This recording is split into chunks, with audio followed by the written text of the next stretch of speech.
drama promising healthcare. Well, I gave you something better than donuts. It's better, actually, better for you, so that's all right. Our official welcome comes from the pastor of one of the best parishes in the diocese, St. Charles. And I used to say it was the best parish in the diocese, but it's one of the best. And I want to say thank you to all the folks who have helped with the coffee and whatever it is we had by way of refreshments. So thank you to all of you, and thanks especially to Father Tuck Grinnell, who he is a legend in our diocese, and his hospitality is equally legendary. Well, let me just, without further ado, welcome you all. This is really an important subject, and I'm glad that the Peace and Justice Commission has it here, and they're always welcome because then we get to take advantage. So I can't wait. Without further ado, and Steve will certainly tell you it's the best parish in the diocese. Yeah. Why else would I come here? That's it. All right. Thank you. Welcome. For those of you who don't know me, Father Jerry Creedon, former pastor of St. Charles and chair of the Diocesan Peace and Justice Commission. I'd like the commission members who are here to stand, who helped to organize this day. Just stand. There you are. Thank you. And we're delighted with the program we have today, Making Peace, Protecting Life. Pope Francis Challenges Our World. And we have two wonderful presenters. You'll get all the information on their background on the very first page, so I won't go over that anymore, other than to say that we're delighted to have Bishop Pates here. He is Dr. Steve Kalecki's boss at the USCCB, and Dr. Kalecki and I have served together in many situations, including the Virginia Interfaith Center for Public Policy, and when he was director of the Richmond Diocese Peace and Justice Office. And we're delighted that he's with us today. He is also a member of St. Charles Parish. Now, the process we'll follow is Bishop Pates will address us, and Dr. Steve Kalecki will provide a response and a reaction to Bishop Pates' presentation, and then I will moderate a question and answer, which can be directed to either one, so that we can move ahead. So with that, without further ado, we thank Bishop Richard Pates for being with us, the Diocese of Des Moines, Chairman of USCCB Committee on International Justice and Peace.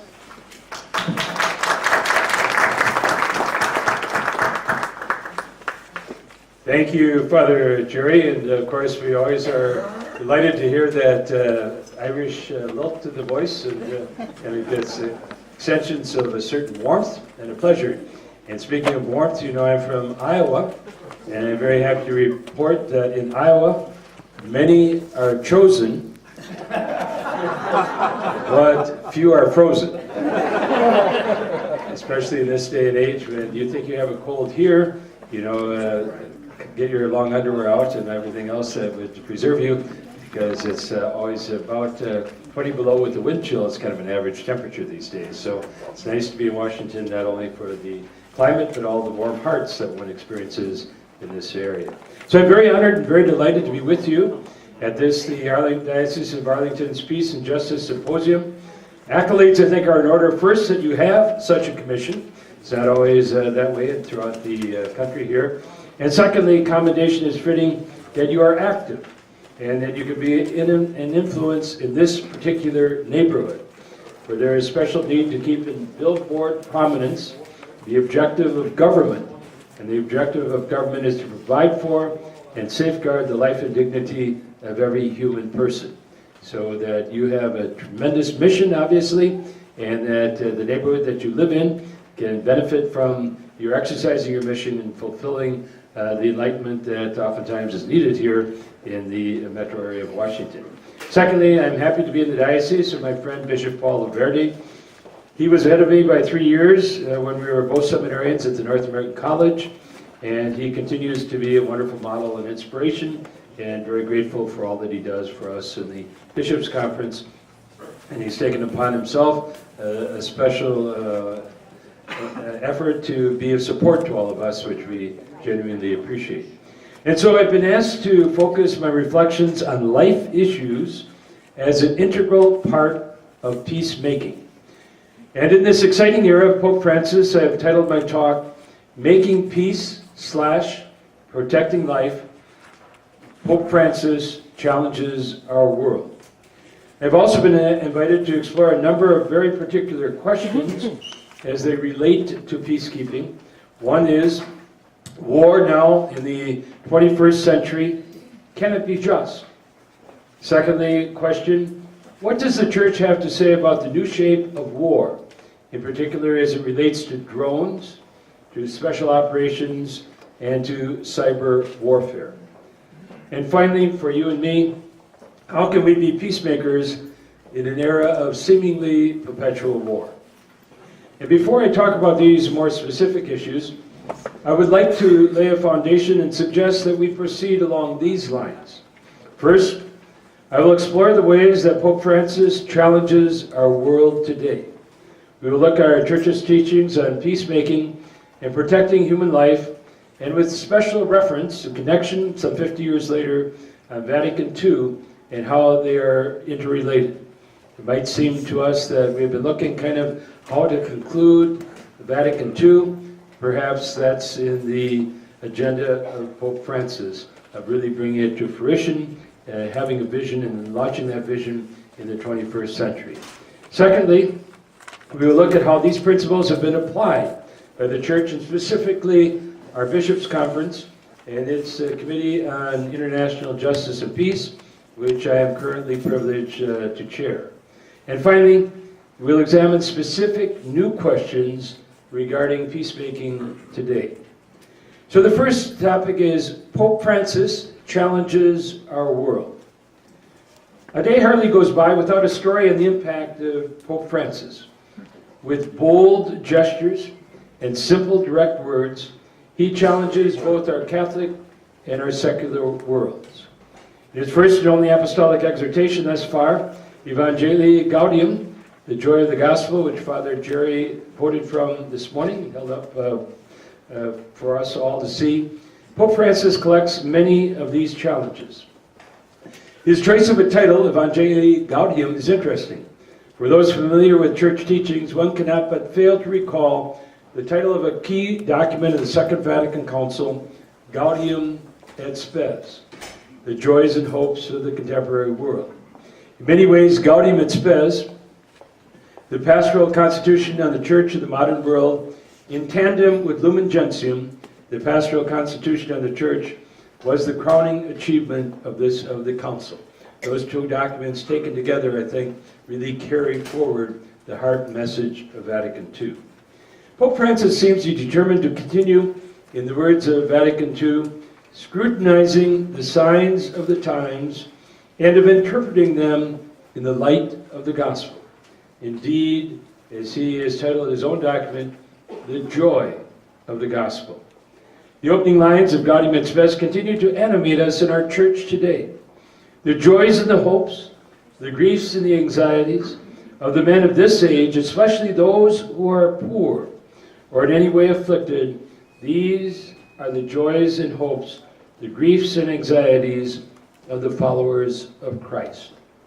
These two teaching documents, Gaudium et Spes of Vatican II and Evangelii Gaudium of Pope Francis, have much more in common than just a word in their titles. Both present a consistent ethic of life that embraces every threat to human life, from abortion to war. Our nation is in the habit of associating a consistent ethic of life with the seamless garment image of the late Cardinal Joseph Bernardine. He was certainly a champion of this ethic, but he was not its author.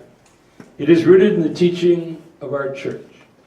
The Fathers of the Second Vatican Council saw all life issues as related.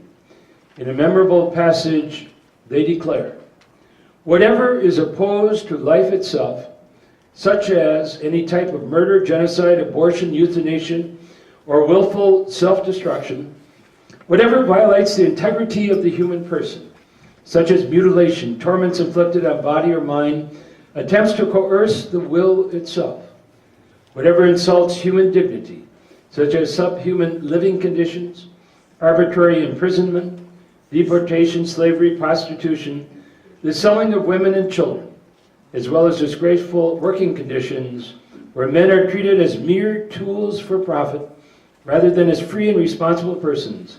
All these things and others of their like are infamies indeed.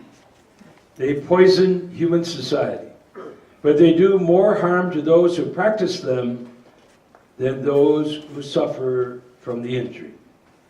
Moreover, they are a supreme dishonor to the Creator. That's from Gaudium et Spes, paragraph 27. In a similar way, our Pope Francis recently reaffirmed frequently, as a way of ridiculing the Church's effort to defend their lives, attempts are made to present her position as ideological, obscurantist, and conservative. Yet this defense of unborn life is closely linked to the defense of each and every human right. It involves the conviction that a human being is always sacred and inviolable in any situation and at every stage of development. Then in his characteristically direct language, Pope Francis challenges both liberal and conservative biases. And he writes, precisely because this involves the internal consistency of our message about the value of the human person, the Church cannot be expected to change her position on this question. I want to be completely honest in this regard, the Pope writes. This is not something subject to alleged reforms or modernizations. It is not progressive to try to resolve problems by eliminating a human life. On the other hand, it is also true that we have done little to adequately accompany women in very difficult situations, where abortion appears as a quick solution to their profound anguish, especially when the life developing within them as the result of rape or a situation of extreme poverty. Who can remain unmoved before such painful situations? All of the life issues are linked precisely because they touch human life and dignity. They touch basic human rights. Then we might ask, therefore, is peacemaking a life issue too? So the Second Vatican Council clearly taught as such. It writes in Gaudium et Spes again, in our generation when men continue to be afflicted by acute hardships and anxieties arising from the ravages of war or the threat of it, the whole human family faces an hour of supreme crisis in its advance toward maturity. And the Second Vatican Council further elaborated on this theme when from its documents we read, peace is not merely the absence of war, nor can it be reduced solely to the maintenance of a balance of power between enemies, nor is it brought about by dictatorship. Instead, it is rightly and appropriately called an enterprise of justice. A firm determination to respect other men and peoples and their dignity is absolutely necessary for the establishment of peace. And that is from Gaudium et Spes, paragraph 78. Justice for all and respect for human dignity and human rights build true peace. Justice not only preserves lives from the destruction of war, but it embodies the preservation of life and respect for each human person. As such, its pursuit is an issue, really, of life and dignity. Pope Francis similarly links peace to justice, human rights, and the promotion of integral human development. And in his exhortation he writes, nor is peace simply the absence of warfare based on a precarious balance of power. Rather, it is fashioned by efforts directed day after day towards the establishment of the ordered universe willed by God, with a more perfect justice among men and women. In the end, a peace which is not the result of integral development will be doomed. It will always spawn new conflicts and various forms of violence. Violations of human dignity and human rights including the crushing indignity of poverty, can lead to violence. Peace cannot be achieved without a commitment to human rights and to full human development. Pope Francis uses his teaching on human life and dignity to profoundly challenge the status quo. His language, again, is direct and it's powerful. Some of Pope Francis's one-liners in the Apostolic Exhortation are priceless and disturbing. Let me identify 4 of those for you. The first, human beings are themselves considered consumer goods to be used and thus discarded. We have created a throwaway culture which is now spreading. The second one-liner, we have created new idols. The worship of the ancient golden calf has returned in a new and ruthless guise to the idolatry of money and the dictatorship of an impersonal economy lacking a truly human purpose. Thirdly, he says, I encourage financial experts and political leaders to ponder the words of one of the sages of antiquity. Not to share one's wealth with the poor is to steal from them and to take away their livelihood. It is not our own goods which we hold, but theirs. And the fourth, when a society, whether local, national, or global, is willing to leave a part of itself on the fringes, no political programs or resources spent on law enforcement or surveillance systems can infinitely guarantee tranquility. In his apostolic exhortation, Pope Francis describes key challenges facing our world today. The titles of 4 sections of this exhortation spell out some things to which we must say with strength and conviction, we must say no. No to an economy of exclusion. No to the idolatry of money. No to a financial system which rules rather than serves. And no to the inequality that spawns violence. But saying no is not enough.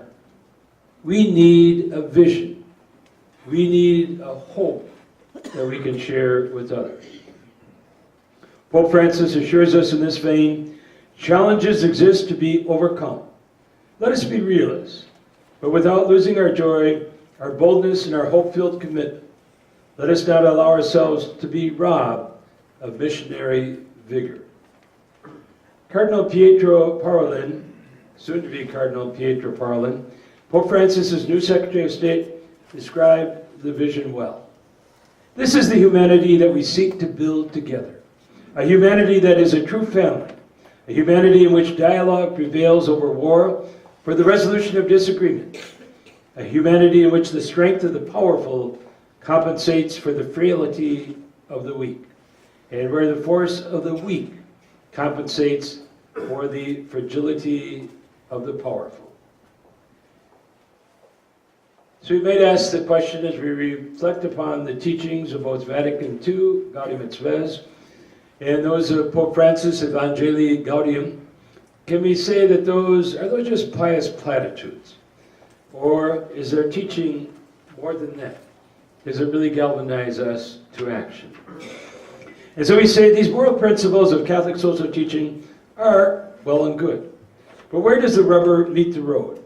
Are they simply pious platitudes, or are they plans of action? If they remain only teachings, then we have failed. They must move us to act. And Pope Francis is clear on this point. He writes, in her dialogue with the state and with society, the Church does not have solutions for every particular issue. Together with the various sectors of society, she supports those programs which best respond to the dignity of each person and the common good. In doing this, she proposes in a clear way the fundamental values of human life and convictions that can find then expression in political activity.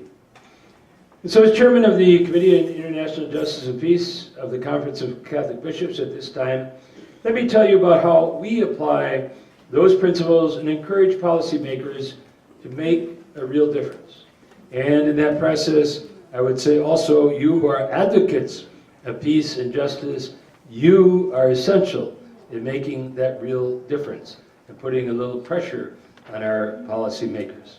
So I will use 3 examples: international assistance, Cuba, and Syria. First of all, international assistance. Our Catholic teaching points to the importance of reducing global poverty. For years, our Bishops' Conference has encouraged Congress and the administration to invest in poverty-focused international assistance. The Church views international assistance as an essential tool to promote human life and dignity, advance solidarity with poorer nations, and enhance human security in our world. International assistance is not an optional commitment. It is a moral responsibility for us as Americans to assist the least of these. And so our committee has urged our nation to give priority to programs for the poorest people in the poorest places on earth. Our conference supports specific aid programs, especially development and humanitarian, and emergency assistance. Secondly, child survival and maternal health. Thirdly, HIV/AIDS prevention and treatment. Infections, disease control, agriculture and food security, water and sanitation, and migration and refugee assistance, and especially education of our young. And we have said our nation must never balance its budget on the backs of the poor, because careless cuts cost lives. In collaboration with Catholic Relief Services, we have written letters to Congress, met with key policymakers, issued press releases, and sent action alerts to dioceses. I am happy to report that our efforts theoretically have made an impact. Congress restored funding to poverty-focused accounts in fiscal years 2012 and increased funding for emergency disaster assistance, migration, and refugee accounts and health programs in fiscal year 2013. The fiscal year 2014 budget allocates just over $20 billion for poverty-focused development and humanitarian assistance programs that we have prioritized. So we might say we have had success. In collaboration with like-minded advocates similar to you and to many others, we have made a difference, at least in sustaining what we are, in some senses, meagerly putting forth in support and help of the rest of the world. And so again, the irony of this poverty-focused development and humanitarian assistance represents just 0.5%, actually 0.6% of the federal budget, not the 20 to 25% many Americans believe it constitutes. There is room for improvement, but we have saved lives and reduced global poverty. We cannot rest on our laurels, however. The voices of the shepherds must continue to be loud and to be convincing. And what comes to my mind as I talk about this was the recent trip that Dr. Kalecki and I took to Egypt, and we found there a very warm and welcoming community who were very affable in terms of our own relationships. But we took a trip way out in kind of the hinterlands and through a lot of different villages, and we came to a school, one school in a very large area. And at that school, it was built by individuals who were learning a trade. So they were the builders, the carpenters, those who were responsible for the walls, all that sort of thing, so that they were learning a trade. The very process of building a new school. And then we went into that school and you had all those brown-eyed children, 4 to a seat, just crowded together, but really full of life and interest. Good morning, we're happy to see you, And they stood up and sang songs. And we saw all the children, all the teachers too, from a very modern person from the United States to an individual, obviously, of the Muslim tradition, with just a slit that you could just barely see her eyes. But again, one who is tremendously dedicated to the education and making sure that that worked. And in a corner, and kind of always browned and kind of very yellow and stuck up with tooth tacks, were supported by USAID. And so this is the best investment, even if it's on old paper, crumpled, just in a corner, of USAID. that it's better than all of the tanks that we supply to Israel, all of the defensive equipment that we may provide also for Egypt. This is where we really make a difference in the quality of life of individuals. And so you're here in Washington. I cannot encourage you enough to support USAID, because it trickles down to CRS and other places. It makes a huge, huge difference. There are about 160 children in that little school that are going to be educated, be advocates for peace, be friends of the United States, because we invested in that way. So that is why this international aid is so dramatically important, and to really see those kids. You know, your heart just really goes out to them. This is authentic. It's just not fun. You know, we talk about accounts and all that sort of thing. And that's kind of removed from the actual experience that you find with wonderful, wonderful young people, and bringing together all sorts of ways of life, the ideologies, as I say, very conservative Muslims, obviously, but they're warm women, very friendly, give you a big hug and all that, in spite of everything. And our mutualities come together for the human good and the benefit of all people. So advocate, advocate, advocate, and push our leaders to really continue to support USAID and to really utilize our investment to the best possible use. Secondly, I'd like to talk about Cuba. U.S. policy toward Cuba is another case in point. For decades, our Conference of Bishops, in solidarity with the bishops of Cuba and the Holy See, have long maintained that greater, rather than less, engagement with Cuba can bring about positive change in that country and greater respect for human rights. Largely as a result of our conference's engagement, a relaxation of U.S. travel restrictions and rules governing remittances was announced by the administration in 2011. This was a very positive step. Having traveled as part of the USCCB delegation to Cuba during the visit of Pope Benedict XVI in March of last year, of 2012, I can testify that these modified policies have borne fruit. I have met individuals who were able to visit Cuba after many years of separation from their loved ones. They welcome the opportunity to assist their family members financially, and of course, just being in contact with them and having that ability to share hugs and friendship and love made a huge, huge difference in fulfillment in their own lives. But more can and must be done. I recently reiterated our long-standing call for a purposeful engagement rather than ineffective isolation. In concrete terms, we urge lifting the existing embargo against Cuba so that greater support and assistance can be provided to ordinary Cubans. While in Cuba, I visited a Catholic programs that provide food and medical attention to poor and vulnerable persons. One elderly woman hobbled in to pick up food at a food distribution center for her handicapped son and herself. "Don ho esperanza." I do not have any hope, she softly said.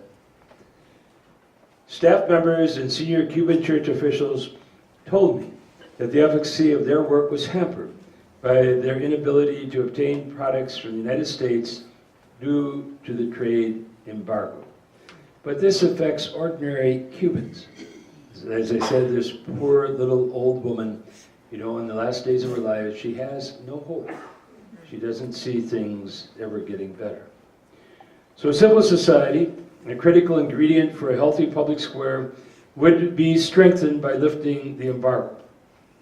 And let's face it, times have dramatically changed since the embargo was imposed. We live in a new day.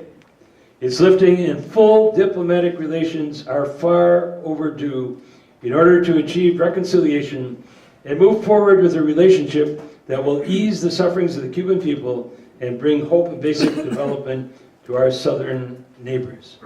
Fidel Castro is no longer a player in Cuba in actuality. We must be very concerned about the Cuban people, our neighbors, and do something immediately to alleviate their suffering. Secondly, I would like to talk about Syria.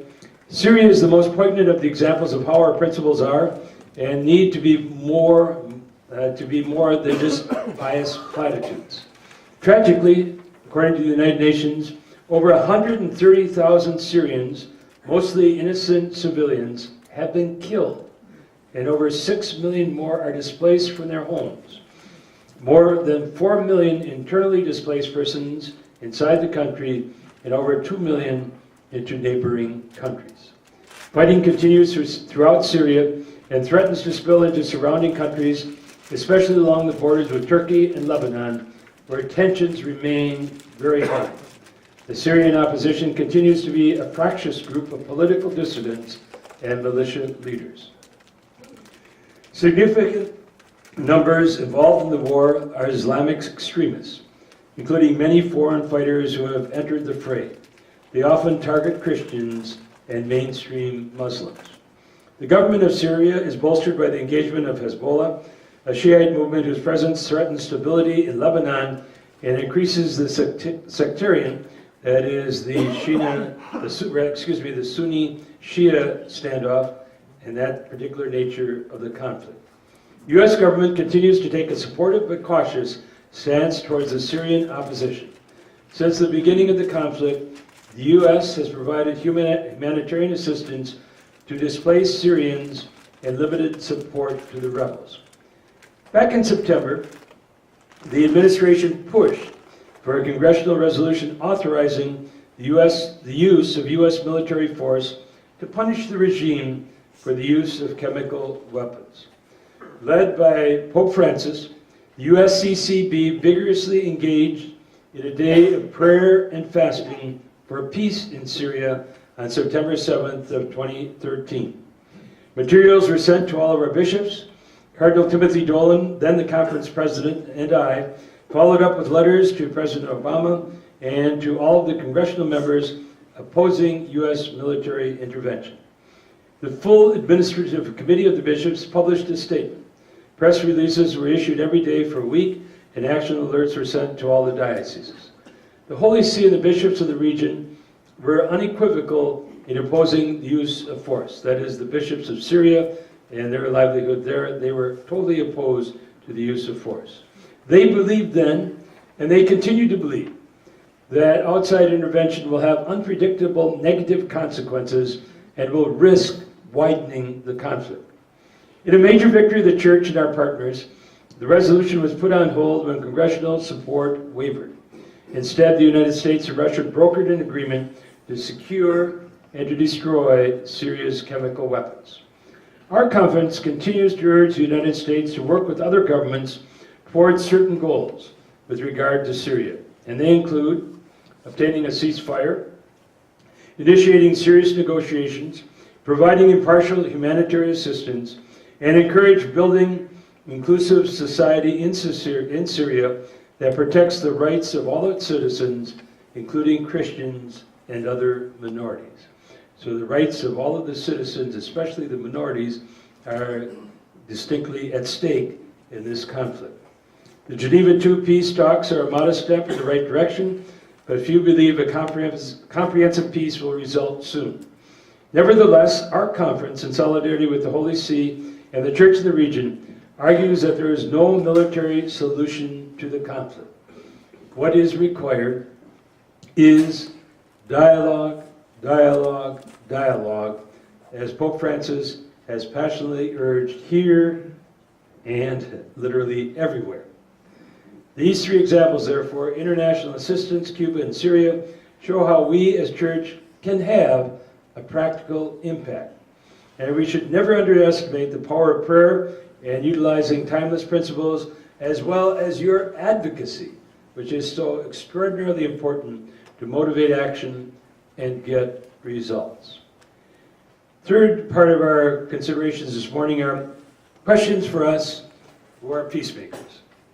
And now we come to this final portion of my reflections. Each of the particular questions regarding peacemaking suggests we need to read the signs of the times.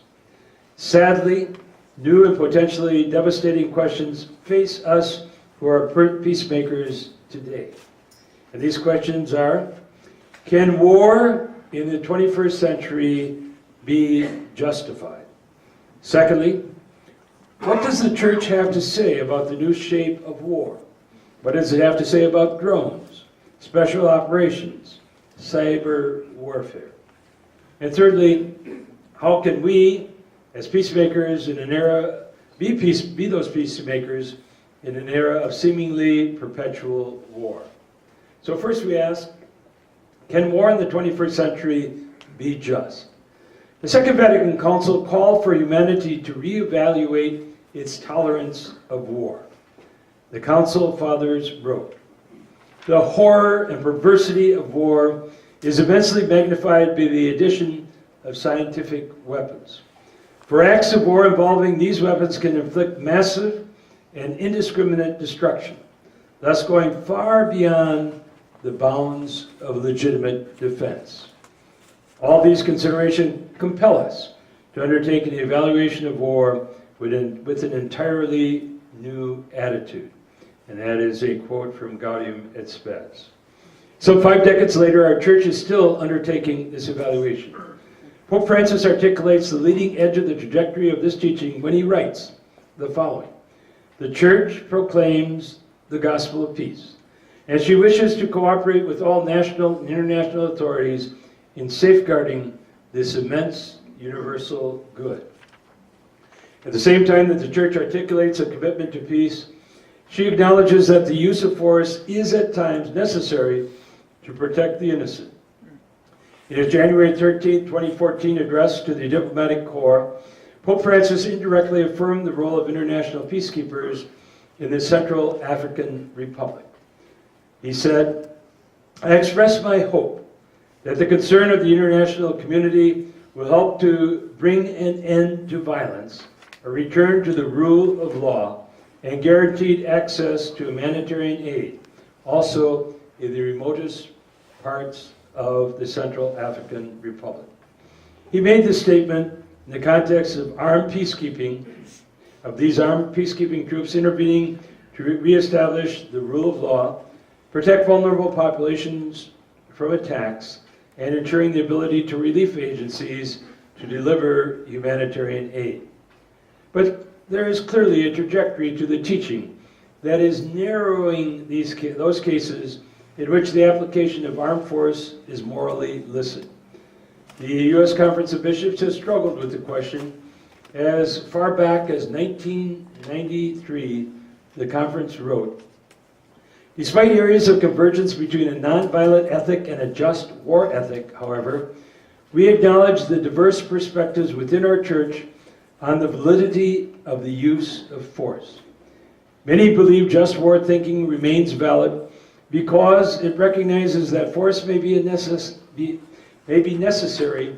in a sinful world, even as it restrains war by placing strict moral limits on when, why, and how this force may be used. Others object in principle to the use of force, and those principled objections to the just war tradition are sometimes joined with other criticisms that just war criteria have been ineffective in preventing unjust acts of war in recent decades, and that these criteria cannot be satisfied under the conditions of modern warfare." And so this is a reflection contained in The Harvest of Justice is Sown in Peace, a reflection of the USCCB in 1993. And so there are no easy or simple answer to the questions, can war in the 21st century be just? It is certainly true, though, that the Church is working to move the world beyond war as a means of resolving conflict. The second question at this point is, third part of the talk is, what does the Church have to say about the new shape of war? And we have drones, we have special operations, we have cyber warfare. The use of military attack drones is certainly a new sign of the times that demands all of us apply careful moral analysis. Our Committee on International Justice and Peace consulted with both moral and military experts and with the Pontifical Council on Justice and Peace to articulate concerns regarding military attack drones and targeted killings. The Church is not soft on terrorism, but the means we employ to combat it must be just. The Compendium of the Social Doctrine of the Church teaches the following: there exists a right to defend oneself from terrorism. However, this right cannot be exercised in the absence of moral and legal norms. Because the struggle against terrorists must be carried out with respect for human rights and for the principles of a state ruled by law. The administration's use of unmanned aerial vehicles, known as UAVs, as military tracked drones in targeted killings around the world has provoked public discussion and raised for us serious moral questions. Since 2001, the number of U.S. drones has grown exponentially from 60 to over 6,000 today, and their use has expanded correspondingly. During President George W. Bush's administration, the United States began using armed drones to strike at suspected terrorists in Afghanistan, where America, along with other allies, was involved in declared active combat. The U.S. has also used them in Pakistan, where we were not. Under President Barack Obama, the number of drone strikes expanded significantly, and were also used in Yemen, Somalia, and Libya, and Pakistan, places where American forces are not actually engaged in military operations. Some were what we call, excuse me, I should turn off my phone here.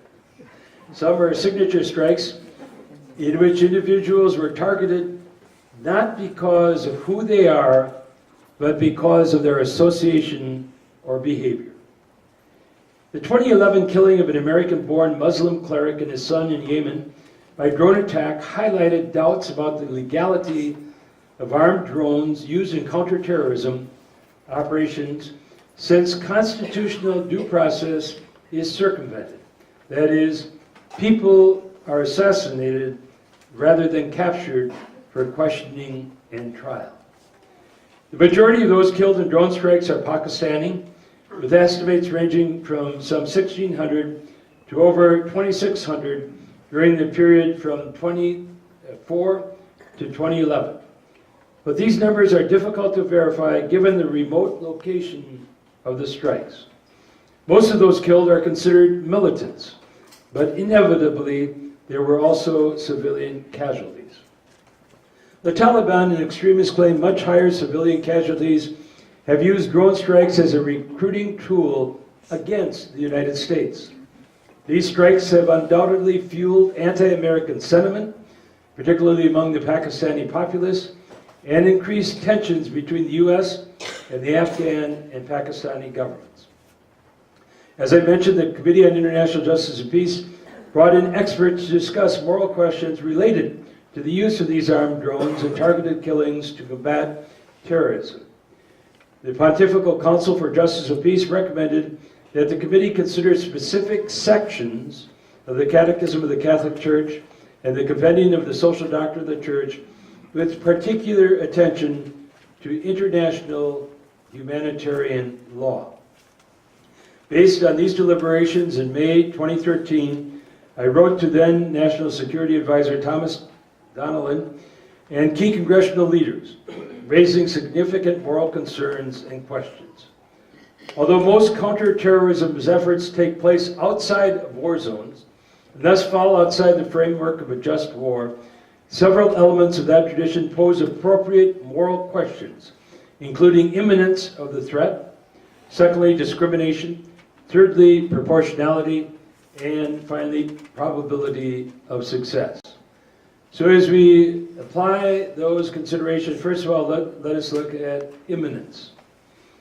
Applying deadly force without clear evidence of an imminent attack is contrary to both the rules of just war and international humanitarian law.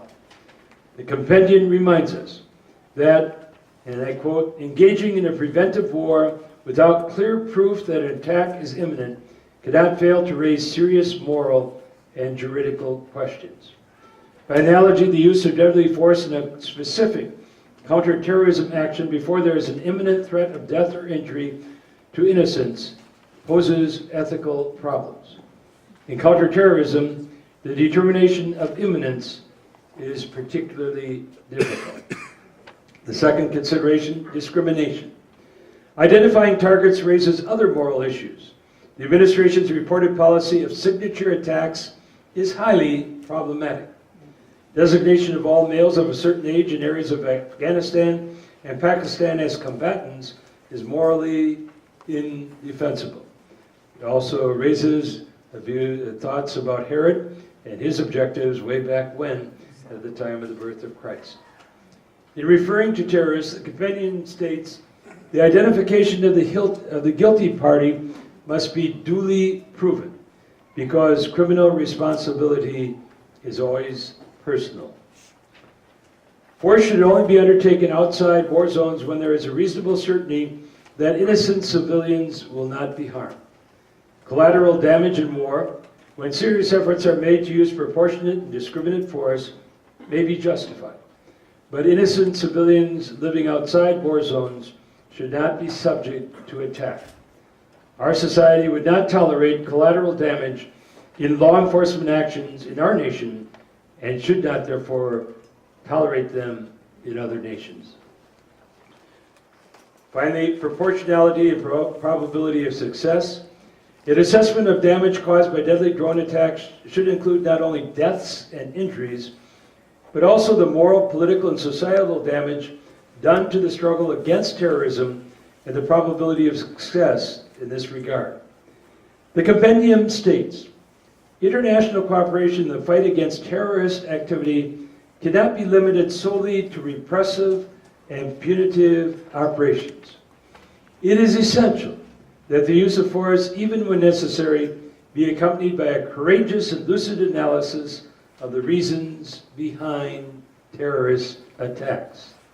The recruitment of terrorists, in fact, is easier in situations where rights are trampled and injustices are tolerated over a long period of time. Several analyses have noted that targeted killings using drones can reinforce a community's sense of vulnerability and injustice, fueling anti-American sentiment and threatening long-range U.S. goals to curb extremism. A proper understanding of proportionality and probability of success in counterterrorism would elevate the bar against use of deadly force and call for a much wider range of economic, political, and diplomatic responses to threats posed by extremists. And also to be considered are international norms. While there may be a necessity for operational secrecy in counterterrorism, there's also a need for transparency, accountability, and guidance in overseeing drone operations and targeted killings.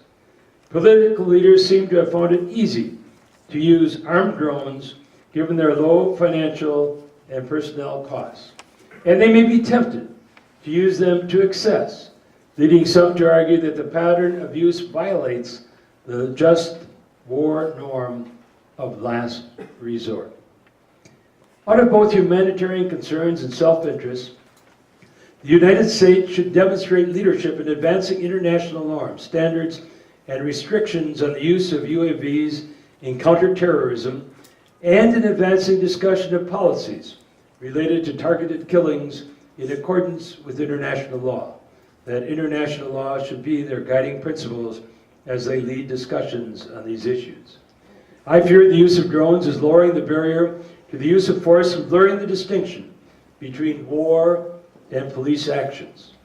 In my mind, there are significant questions as to the long-term efficacy and morality of using armed drones for targeted killing. It is sobering to ponder the fact that while the United States has led the development and the use of this technology, over 50 nations today have UAVs, most of them unarmed.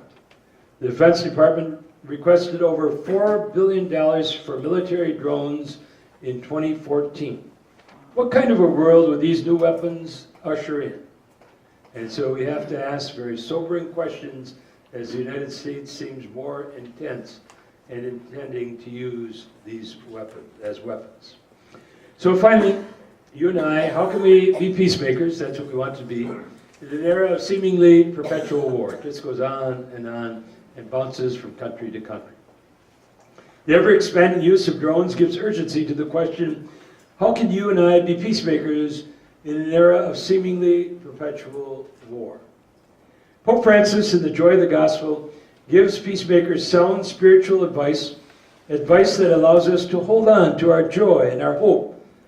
He asserts that time is greater than space and that unity ultimately prevails over conflict. In these very simple assertions, we can find the spiritual perspective that you and I need to be peacemakers in the face of the seemingly ongoing perpetual war. He explains it in this way.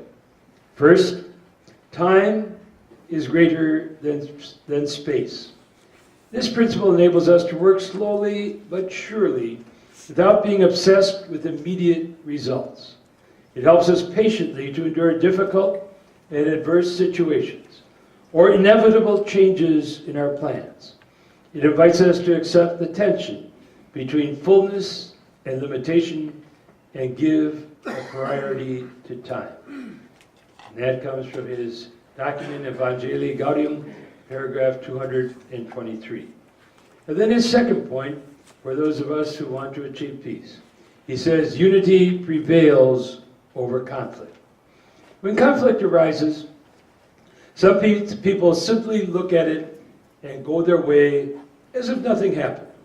They wash their hands of it and get on with their lives. Others embrace it in such a way that they become its prisoners. They lose their bearings, project onto institutions their own confusion and dissatisfaction, and thus make unity impossible. But there is also a third way, the Pope says, and it is the best way to deal with conflict. It is the willingness to face conflict head on, to resolve it, and to make it a link in the chain of a new process. And he says, blessed are the peacemakers, for we shall be called the children of God. In other words, time is on our side if we are patient and if we can expect incremental results.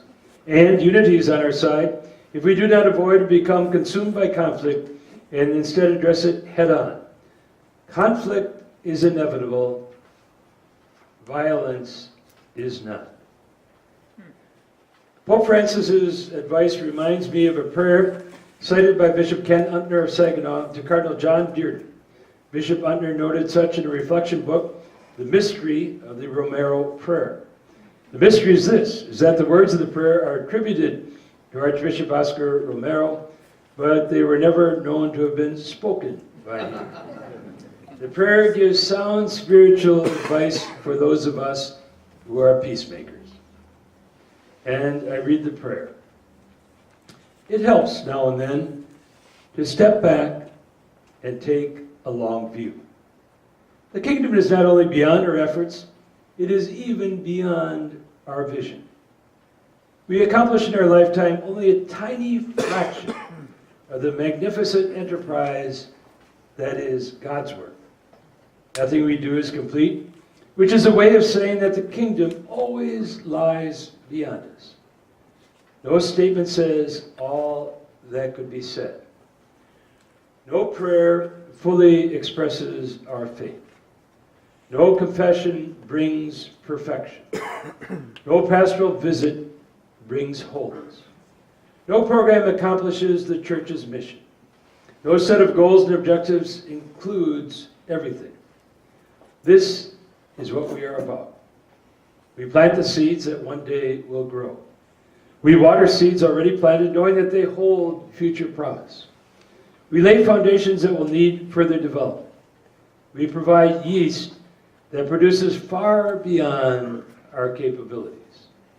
We cannot do everything, and there's a sense of liberation in realizing that.